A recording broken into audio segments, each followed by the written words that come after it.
hit the button. Like, it's going now, and I walked away. Right. Pat, that was good. I know. Hey, Pat, that was good. hey, sit down. Let's do it.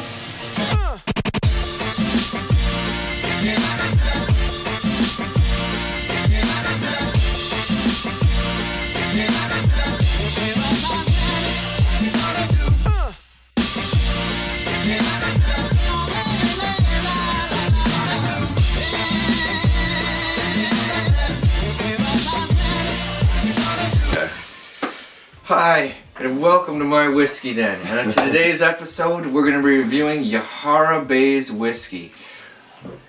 But first, Sean showed up dressed super nice on the right occasion for this, and I didn't. So give me a second. I think I got this YouTube magic figured out. I highly doubt you're gonna figure this out.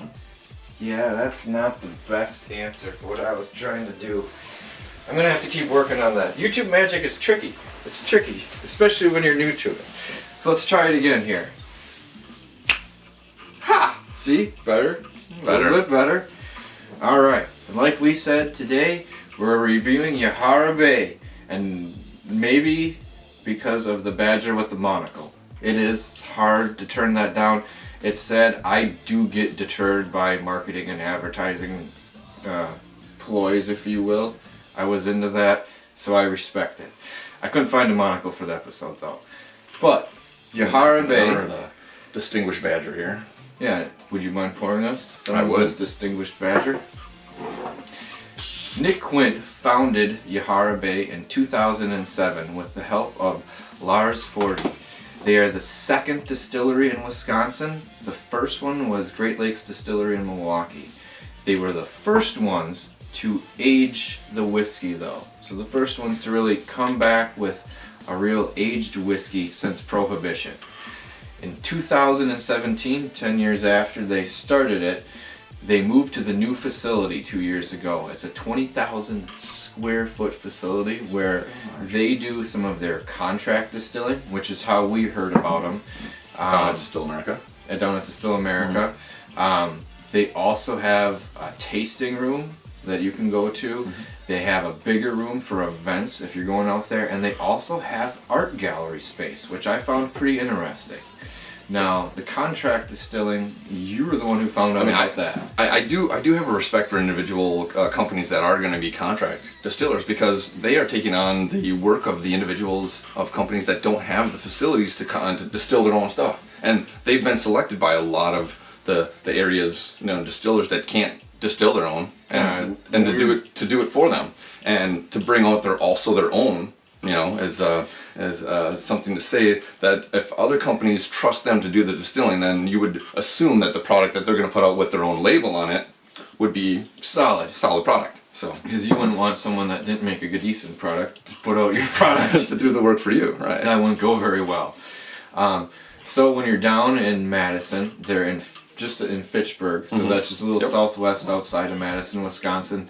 Stop out there, check out the facility. They do tours. They do a bunch of other neat stuff, because originally when they started they had 3 products that they produced. 3. Yep. Now they're up to 40. 40, yes. 40. Besides the contract distilling. Yeah, besides that. Yeah, besides the contract distilling. That's 40 of their own products. So now we've been talking for a couple minutes without drinking, and so we got to get into this. Okay, it's very light. What I'm getting in here, it's almost like alcohol wise, I'm getting kind of like not even like a whiskey, almost like a wine level alcohol smell. There's a sweetness to it, that there is light in the background, and it's not, the alcohol burn is not pungent or jumpy.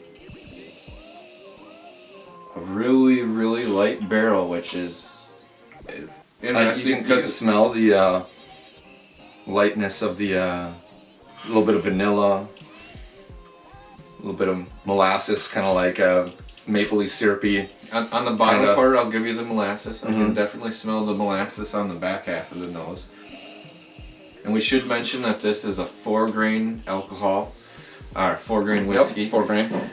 Corn being one of the predominant ones, and from the local area. So, and the barrel was a Southern Oak barrel, aged for 2 years. So I was expecting maybe a little more green note on this than what I got. Yeah, it's all pretty light. So the caramel I got too. So about 3 or 4 notes in it. I'm getting pretty strong.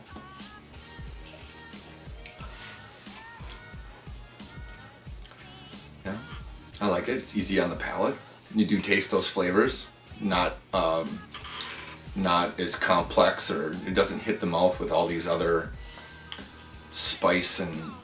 Yeah, I'm only getting spice on the very tail end as it's kind of trailing away. It's just there for a moment and it's gone. Yeah, it's not something that really leaves the palate quite nice. It doesn't stay, doesn't linger very long. Doesn't linger. Yep. I would agree. I'm getting a light like honey note, then kind of a vanilla. Yep. A little molasses in there. Now all these notes are, I don't want to call them faint, but they're very subtle. I mean, these aren't aggressive, robust flavors. Yeah, they're not something that's gonna grab your palate, but it's there, just toying with your tongue.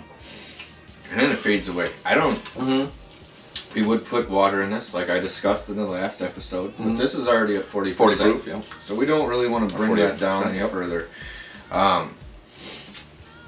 But I can see how some people want to use this in mixed drinks. I usually like something that I could still get a bite through. I think this would almost fade away and be that sleepy giant in a mixed drink, where you don't realize there's any alcohol in it. I don't necessarily think that this would be something that you'd use for mix. I mean, you can obviously. I'm not saying I would. It's got its own flavor. That's what I'm saying. I think it might get lost if you did that. Yeah, you wouldn't taste the subtleness of the sweet that they have in here that doesn't leave a. And so, I'm enjoying this. I'm not.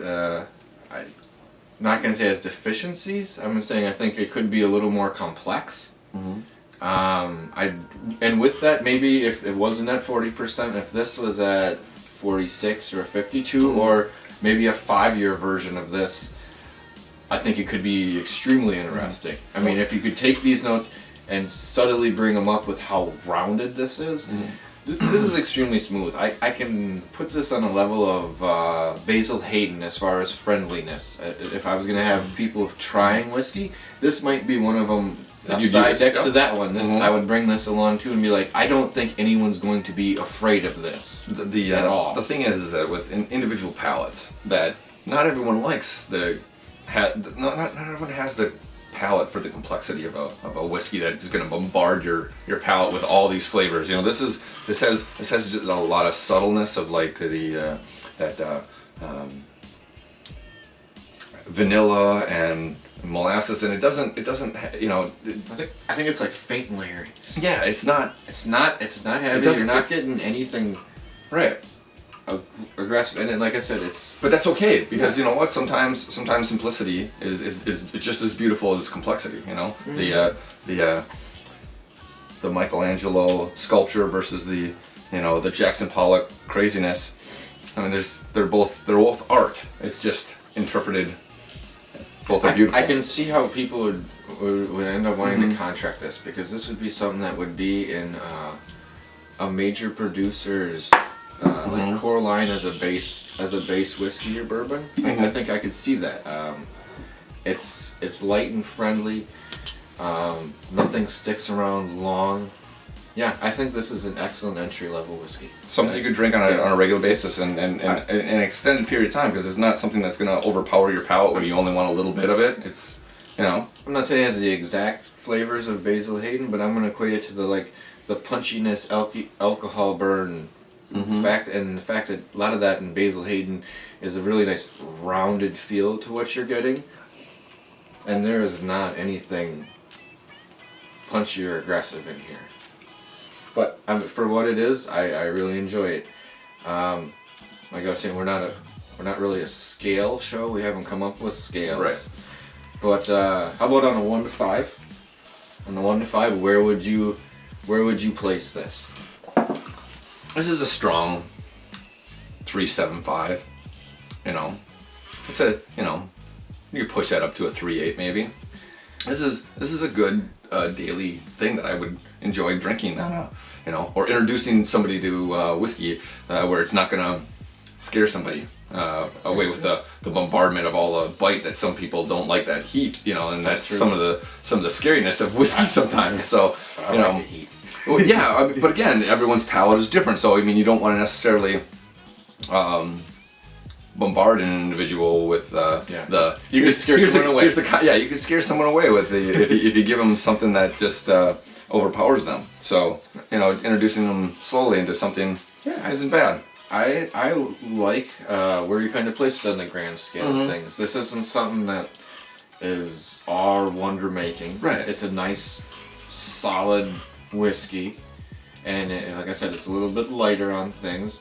But I think with that, it has its placement and a lot of things going forward with being lighter like that. And I completely look forward to seeing if they ever do like a 5 or an 8 year version of this. What could happen with that, really kind of taking the notes a little bit deeper. Because it's only 2 years, right? Only 2 years. Only 2 years. Mm-hmm. And up here, that's a little bit shorter with the heat and the climate, so it's not getting as much as expansion in some other states. So for 2 years, I'm pretty impressed that it doesn't have that green note heavy in the first place, because that's something I'm always afraid of if it's a little bit younger. And I would give it, I like where you put it at the 3.75. I would have gone 3.5 to maybe 3.8, and that being like respectful, like it's a very solid for what it is. And I enjoy it completely for what it is. But there are things that are more complex, flavors. I mean, if you get into the fact of just scotches where you get an expansive variety of flavors. But yeah, 3.75 I think is a wonderful choice for this. I think that's a really solid spot for what that is. And so, you gotta fill yours up again. Well, I'm not gonna just on that. Hold on here. I want to get a little of mine too. What a wonderful world. Excellent. And remember, it's not the size of the den that matters. It's the love of the whiskey. Cheers. What a wonderful